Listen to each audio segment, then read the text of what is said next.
Hello，大家好，欢迎回到外媒看中国，我是安博然。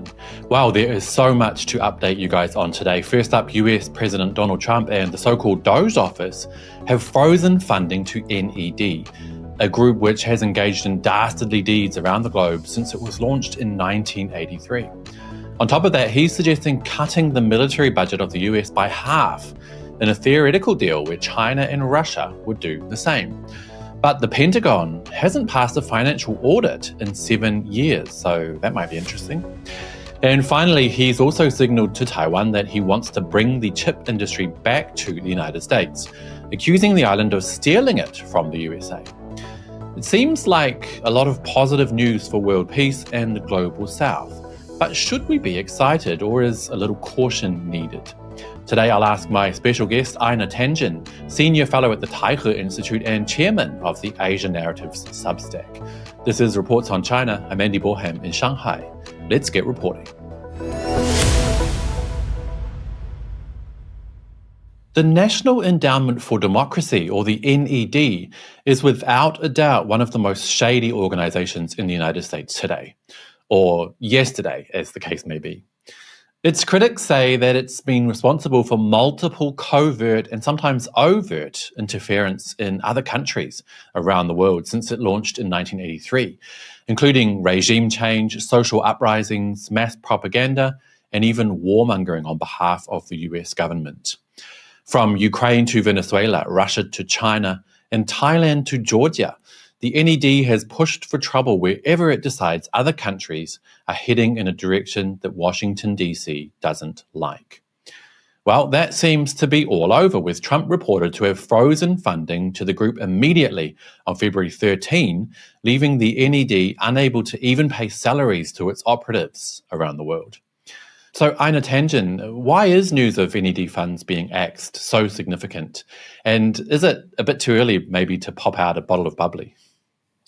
Yes, I do. Andy, what you see happening here is the U.S. is transitioning. A lot of the old ways linked to the military-industrial complex and the CIA. Remember, he's taking on both here by cutting the Pentagon's budget and then these entities which were fronts for the CIA and other intelligence agencies. Remember, NED was created in the wake of the Reagan administration because they got caught with their hands in the cookie jar in the Iran-Contra for arms for oil scandal. Oliver North fell on his sword, literally, and took all the blame. But otherwise, it would have probably risen to Ronald Reagan's presidency. So it's taking it away. But what does it mean? Well, you have these tech titans, Musk and all the rest of them. They're looking at the military-industrial complex and says it doesn't work. I mean, the ships don't work. They're expensive. The planes are wildly expensive. They're looking at something which they think is much more cost-effective and operationally effective. So, of course, being tech titans, they favor technology.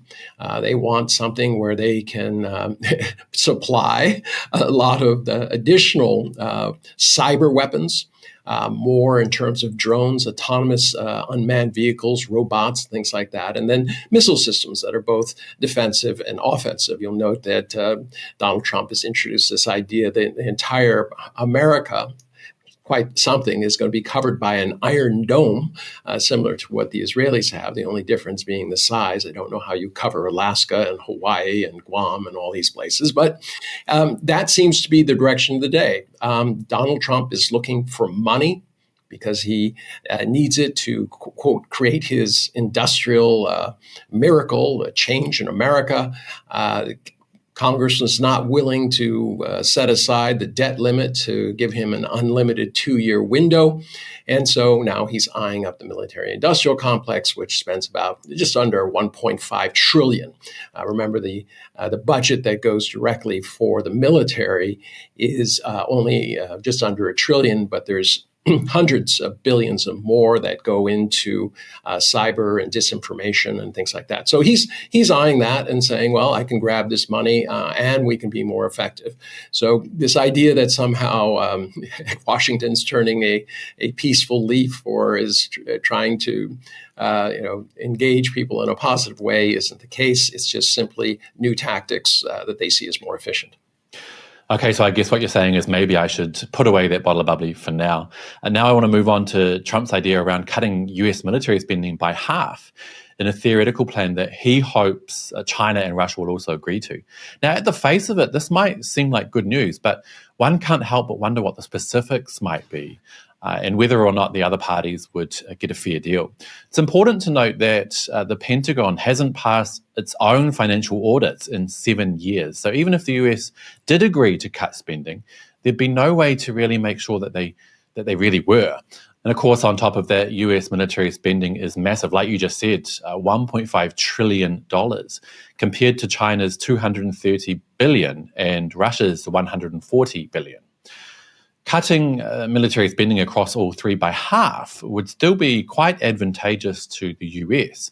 So, Einar, do you think that this plan sounds feasible? And do you think perhaps Trump should first offer maybe to close some of the US's 800 overseas military bases? Well, I think that's going to be part of it. I mean, this idea of having physical bases, ships, and everything, as I said before, it's just not working. It's not in tune with the times.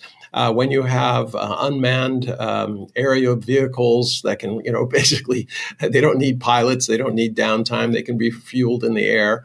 They're much more efficient and less costly. Bases themselves, are they as useful as they used to be? Probably not, given a time when we have supersonic or hypersonic missiles and things like that. The bases are actually become liabilities because they can be reached very quickly and are exposed. So, it makes a lot of sense from a military point of view, but the conventional military, they're not going to go down without a fight. And there are a lot of companies behind them. They have, hundreds of billions of dollars in expectations about all the weapon systems that they're developing for the Pentagon. And then on the intelligence side, they have their own priorities. They're going to insist that they need to have to replace their disinformation programs and information gathering programs. So it all makes sense in terms of providing a carrot to a summit, which is something that Trump really wants. He wants to be in the same room with Xi and Putin, and do kind of like this World War II thing where he carve up the world. Now we know Trump is transactional, and my guess is, Andy, that he's going to ask for Russian and Chinese support for his land grabs in Gaza, Panama, Canada, and also Greenland. I don't think that either Xi or Putin will agree to it. There's a certain lack of trust there, but it is something that I think everyone would be open to if it's simply a question of cutting. Each country can cut the amount of resources it's spending on the military. Okay, let's move to Taiwan and the chip industry. Now, Trump has suggested that Taiwan stole its chip industry from the United States and that he wants it back. He added also that the reason the island is so prosperous today is exactly because of that industry, and called the US stupid for its lack of action in the past. Now, what's the significance of Trump's position here, Einar, and how worried do you think the so-called government on Taiwan is right now? Well, I think Taiwan has to be extremely nervous. There's allegations that somehow Taiwan stole semiconductors. They didn't. The designs are still made in the United States. What Taiwan did is they invested very heavily in the chip making facilities themselves, which became a work of art. Each one is completely new. You need specialized engineers to create them, and then specialized engineers to maximize them. Each one of these is running a race against time in order to produce these high-level chips, because as soon as other makers of these chips appear, they become a commodity as opposed to something that commands a lot of profit.